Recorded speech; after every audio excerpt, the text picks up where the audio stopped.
Today we're in Johannesburg, South Africa, to meet property development entrepreneur Sisa Ngebulana. This South African entrepreneur is the founder and chief executive officer of listed property group Rio Bosis. He's also the CEO of the Billion Group, a property development company. Building on a hard work ethic inherited from his entrepreneurial grandparents, Sisa Ngebulana has grown from investing in residential property to commercial property, and more recently in developing greenfields retail shopping centers. These have been located in the often neglected medium and small regional centers across South Africa. It has been a remarkable entrepreneurial journey. We met Sisa Ngebulana at Rio Bosis 4Ways office. Sisa, welcome. Thank you. You live by a mantra which says, from adversity comes success. And I'm paraphrasing here. Yes. What do you mean by that? I think quite simply, you need a challenge to rise. Challenge is there for a reason. It's there to actually make you showcase the best of you. I think I've been driven by challenge more than anything else. And I'm a very determined and disciplined person. But I just realized there must be something greater for me. That's why my challenges are great. And you've had challenges, and your first business, I paraphrase you here again, literally almost killed you. You started blacking out. Yeah. Can you tell us the story of the blacking out and how that business almost killed you? So by practically 25, I had about 3 horse and trail trucks. I had some trucks with municipalities. But I wasn't paid for about 8 months. That's when the blackout started. Because I just couldn't pay my installments to the bank. And yeah, it was one thing after the other. And first blackout, they said kidney stones. I stayed for a day in hospital. Following week, another blackout. And they said it's appendix. I must go fetch my briefs and things and come back to the hospital quickly. And they operated on me. And removed your appendix? And they moved my appendix, yes. It was hardly 10 days after that. Another blackout. I still had all the stitches and things. And I thought, geez, I'm going to die out of this. And then I realized, look, I was young, so I didn't know the effects of stress and that sort of thing. And I realized it was all stress. I had to decide between my life and trying to sustain this business, which really was not sustainable. And I'll come back to that business a little bit later on. Just a bit of your background and your upbringing. You were born in Ngebulana, a small village just outside Mthatha in the Eastern Cape. Tell us a little bit about your upbringing, where you come from, what influenced you in your childhood. I think I was lucky, to be honest, in life, and I think things happen for a reason. My old man, my father, passed on when I was about 2 years, and my grandparents were business people. They ran a general dealer store, and then they had brickfields also. And lucky in the sense that that forced me to be raised by my grandparents. And that, in an indirect way, just exposed me to amazing opportunity in life of business, trading, being in the shop. I mean, we never had time to play as kids. We were always behind the counter. Woke up at 4 o'clock in the morning, open for bakeries, pack the bread in the counters, clean the shop, open at 6 o'clock for the early shoppers, and then go wash up quickly to rush to school. And during break, you rush back to sell, sweets and things to the same kids, effectively. So we're always working. I was in a home where there'll be abundance, and suddenly there'll be nothing, and we'll be battling, and it made me just appreciate what entrepreneurship is about. And that was your first exposure, really, to the construction/property sector, yes. That small bricklaying operation next to the shop. And it's interesting what you say about your grandmother. She used to wake up and say, you've got 2 hands, you've got 2 eyes, you're blessed. Now go and use them. Yes. So in a way, look, she was a very strong character, disciplinarian, and yeah, she would wake us up early morning, and she'd be like, listen, go find something to do. There's lots of things to do in this home. There's bricks there, there's a shop, there's a little butchery next to it, and there's always something, whether you're cleaning up something, whether you're painting some walls, or just find something to do. So you complete your high school at St. John's College in Mthatha.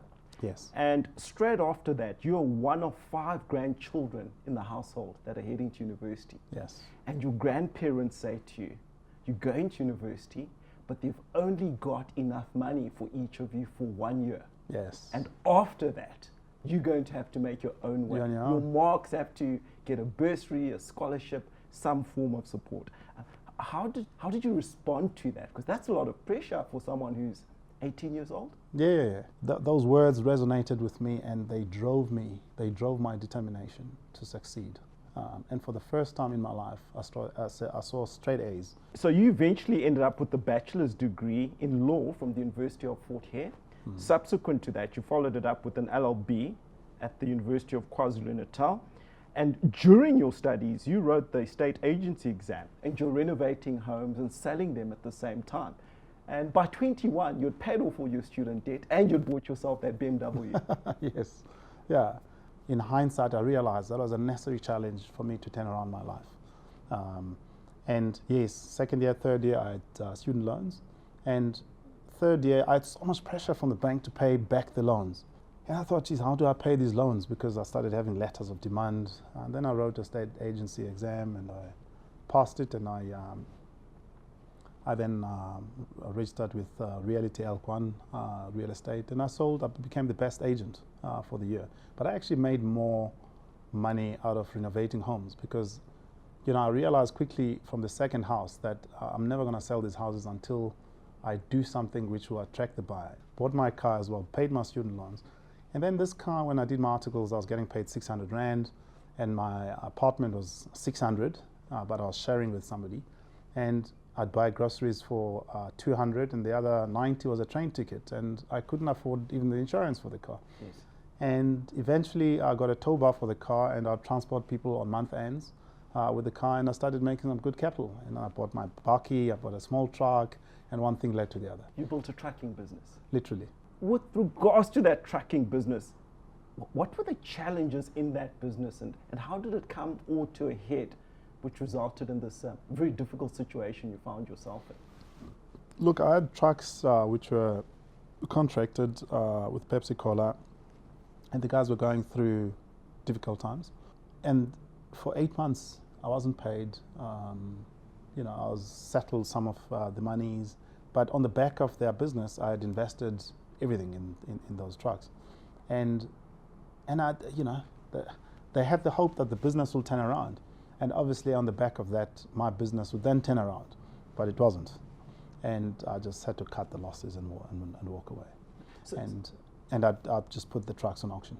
You ended up saddled with over $1 million in debt, Yes. and the bank gave you 36 months to pay off that debt. Yeah, well, I think there was a critical point where I had to get the bank consent in order to effect the auction prices that I got. Yeah. And the bank wasn't willing to accept the prices because they were too low. They wouldn't settle the debt. And I had to be honest with them. I said, guys, I've gone through a lot already. This is, for me, a decision between death or survival. And if I don't get rid of these trucks, this is death for me. And one thing in my nature, I like taking responsibility for the consequences. I like taking accountability and responsibility for my actions. So you refused to declare bankruptcy? I refused to even look at that. And I said to the guys, look, I'm happy to, I don't know what I'll do with my life, but give me a break. I'll pay this within the next 3 years. And eventually they agreed. And subsequent to that, you join Eskom. You get a So I job joined at Eskom, Yes. South Africa's national power utility in their legal department. Yes. And your monthly income is circa 10,000. Yes. Your take home is 6,200. Yes. You've got $1 million You've in done debt to pay back and to Yes. service, because that's still accruing interest. Yes. How do you get through that? So for me, look, it was about survival first. And I thought, I'll take the Eskom job, but I knew I had to do something because I still had a burden of big debt that needs to be paid. But I had a window of 3 years to be able to sort it. I had to get a job to be able to live. And then beyond that, I could see what I could do with my life. So you start off at Eskom, and you get permission from Eskom to basically start running a smaller business on the side in the property space. And you've been open and been very transparent with regards to the loan that you're carrying. And you start buying empty plots in Johannesburg, in Kyalami to be specific. Estates, yeah. And it's very, very interesting. You bought those for circa 23,000 Rand. but you couldn't raise the money to develop them. You Yes. actually had to partner with someone who could get a loan. So, I mean, with my salary at the time, the only bond I could qualify for was a bond of about 210,000 Rand, which I would pay over 30 years of my life, effectively. I knew what I wanted to do. I had a burden. I had a big debt that I needed to pay in the next 3 years, and I had to start early. And I was very open with the guys. I said, I'll do something which will not involve my time. And I made it clear it has to be in the property space, because then I can employ a builder to do it. Yes, it'll still have some stresses. We'll manage it as we go. And, they're quite gladly obliged. And yes, first plot, 23,000 Rand. I still remember debating whether I buy one for 25 or 23,000. It was a big difference, that 2,000 Rand. I mean, those plots today are about 1.5 million in the same estate. But yeah, so my first plot I bought for about 23,000 Rand.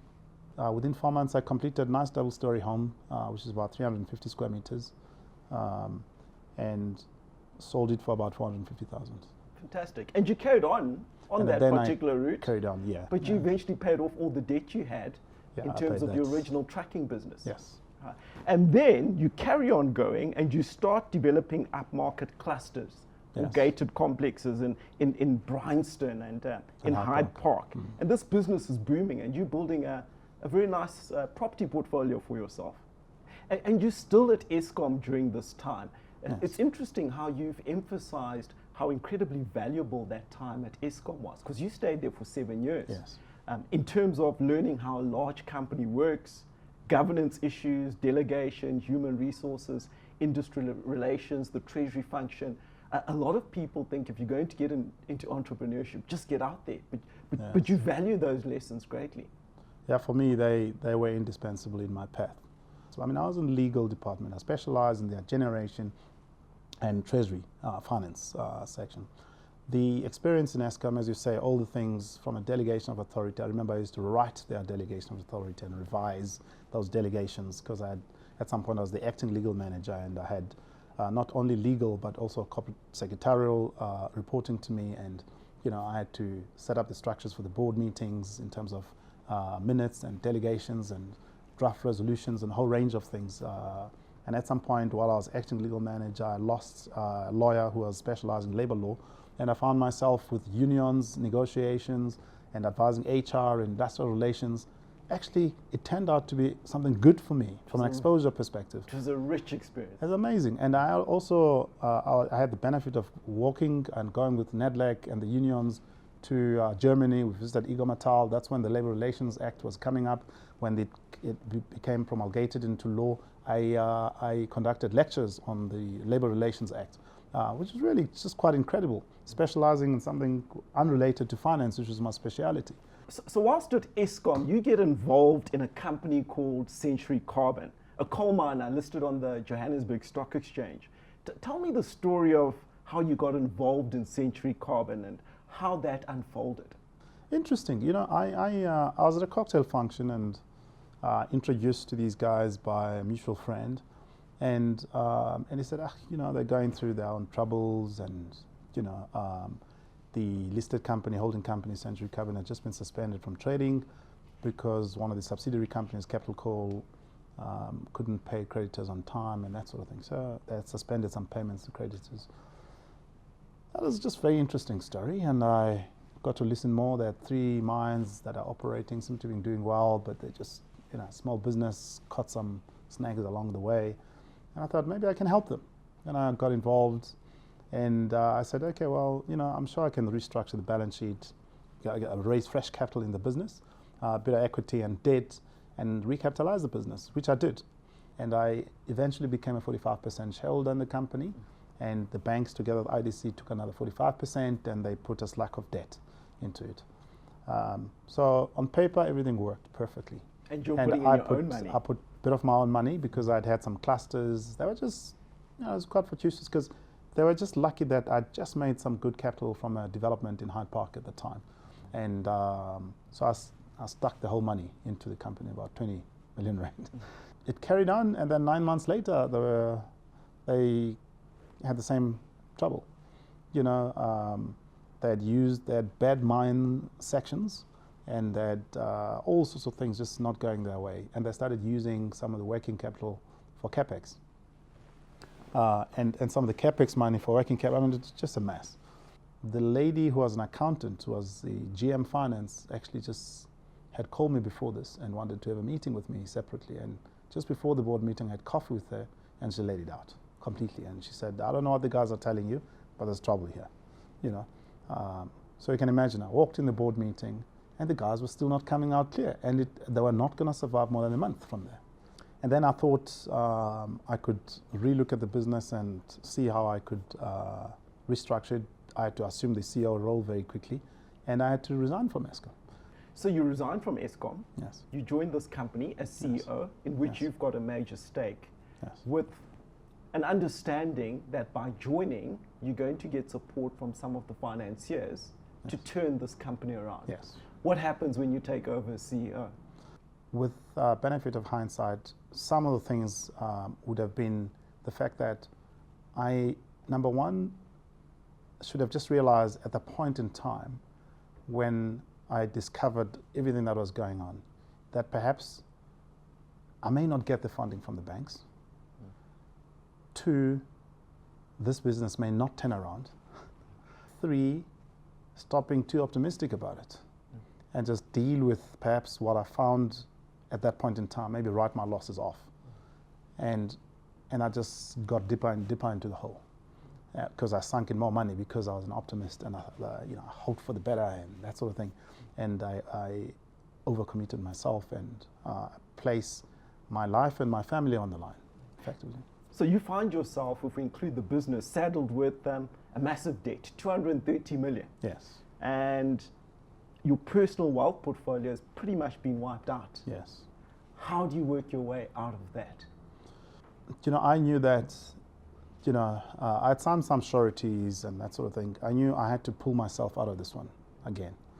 And the only way was to try and see what I can squeeze out of asset sales from the business. So I suspended everything to do with creditors and suspended all the operations and some of the plant and equipment I sold. And eventually I was able to cover the debt portion of the business from just the asset sales and some of the mines. You make a decision at that point in time to go back into the business property. Yes. But this time, in addition to residential property developments, you're also going to start doing commercial property. I had a 6 months lull of not knowing how I survived. But I was dead determined I'm not going back to employment at that point in time. And then, with the experience I'd gathered in the market, I was able to get some options on some of the land parcels in Hyde Park. I had 4,000 square meter, an acre of land. And I hustled my bank manager for an overdraft. And really by June that year, I was able to survive on the back of that. And your first big target from a commercial property perspective is a building in Pretoria.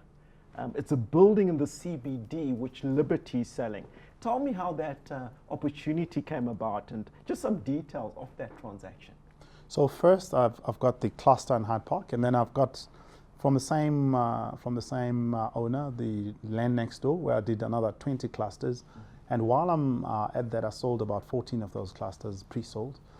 I then have the opportunity to buy this property. It was really at a nice 22% yield. It had been flooded, the basements had been flooded, so people were not parking those basements anymore. They had a big dispute with the tenant at the time who had occupied the building for 20 years, and they were about to move out as well. The Department of Labour had become involved, they had condemned the building. And I look at the building, it had some hairline cracks, got engineers' reports and that sort of thing, and there was nothing structurally wrong with the building. And I then get a report with QS reports and things that say you're going to need 120 million rand to fix this building. The value of the building at the time after fixing would probably be about 100. So it didn't make sense to actually do something like this. So even before I could own the building, I completed about 4 floors where I painted the buildings floor by floor. Demolished some of the partitions which were not good looking and really dollied up the building quite nicely floor by floor, and I was able to take the tenants through. Drained the basement parkings of water, acidic water at the time, and I repainted all of them. So I probably spent about 4 million rand while I was busy talking to Liberty. So I signed sale agreements with them. but I was busy hustling them, negotiating the sales price down from 60, because I had a report that says it requires 120 million to fix the building. Long story short, it costed me about 40 million rand to complete the entire building. It was 26 stories of a building, secured with tenants, and the building was fully occupied within 18 months thereafter. And I had a valuation of about 180 million rand on the building, while at the same time I just settled with Liberty on a 40 million rand purchase price for the building. And you'd actually invested all in 85 million? 85, including purchase price. Purchase So purchase price price of 40 renovation. plus renovation, yeah. Absolutely. So for the next 5 years, you built your commercial and residential portfolio quite aggressively within the Billion Group. Yes. But you're looking for a new challenge. And you start looking at developing regional shopping malls. Yes. How did you come to the conclusion that regional shopping malls would be your next frontier? You know, it's funny in life. I think because of the challenges I've had, and I've always had a bigger hurdle than an ordinary person, than a normal person. But I refuse to think that it was due to any prejudice or anything like that. And I got to a point where I got bored if I didn't have something great as a challenge. So I started seeking challenge, you know, because I become accustomed to challenge, you know. So I thought, in the property space, what's the ultimate thing you can do that really will challenge you? And regional shopping centers, they're fashion oriented, there's a lot of research that must come to it. Location is key, access is key, tenant mix is key, design is key, and everything else. I thought, hey, you know, in the property space, that's probably where I'm destined. I first saw the sign in Dunsani. There was no big shopping center there. There was some small center, and I thought I'll do it in Dunsani. So I went to Dunsani, and yeah, I developed the shopping center, and had my fair share of challenges on that site as well. Absolutely, absolutely. And I'll just run through some of those challenges. When you tried to get contractors to construct that shopping mall, all of them came in 20 million above the budget. Yes. And it wasn't a coincidence, there was collusion. Yes. And you had to deal with that. Yes. You had to start blasting the site on your own because the site was quite rocky. Yes. And there was a very unfortunate incident. You had to do 84 blasts, and on the 75th blast, very, very unfortunately, someone passed away as a result of a freak accident. Someone got hit by one of the rocks in one of the hospitals, which had been evacuated, but the person came in, unfortunately. And you shut down that site for 2 months as a result of that. And it raised some real questions. Whilst the site was shut down, some young boys cut through the fence and are playing on the sand, and one of them, unfortunately, gets buried alive. And it really shakes you. Yes. And again, the site is shut down for another 6 months. How do you get through that again and again and again? At the time, you know, you question yourself whether it's the right thing you're doing, and your conscience is questioned a lot. So I got a contractor who did the earthworks. We had about 30,000 cubes of rock to blast. Now, usually every blast gets covered, and the bomb unit of the police of SAP comes and signs it off that the cover is correct and everything else. And people within a radius of 100 meter generally, but what we did was 200 meter radius will evacuate people. And in a hospital, so besides a normal hospital, there's another hospital which is for people with mental disability. Yeah. So everyone got evacuated. There's one patient comes back into her ward, goes to her bed, the blast goes off, one little rock goes from this blast south direction, turns in the air, northerly direction, 200 meters, goes to the hospital, on the roof, into the ceiling, into that bed with that woman, knocks her on her head, she dies. And you ask yourself, goodness, you know, of all things that can happen, this is the only person in the hospital that's decided to come back. This rock goes to that person. You know, what are the chances? This tells you that maybe this is not the right thing to do. Did you doubt? In life. I had lots of doubt. And that's why I even stopped all the work. As you say, 3 months later, we start, the contractor starts the work again. And, you know, and the site, like every other site, they're fenced off. But there's a lot of kids in the township that move around, and some of the boys, they come under the fence, and then naturally the one boy gets buried under the soil. and we stopped the site. And at that point in time, I remember I organized churches to come and pray over the site. I mean, I was doubting everything I was doing. But we went back 6 months later, and we carried on, and yeah. And you more than carried on, because whilst you're completing Danzani City, you came across an opportunity in East London as well to build a regional mall there on a site owned by Tsogo San. And it was initially being sold for 15 million, but the other bidders started entering the market, and they pushed up the price to 45 million odd.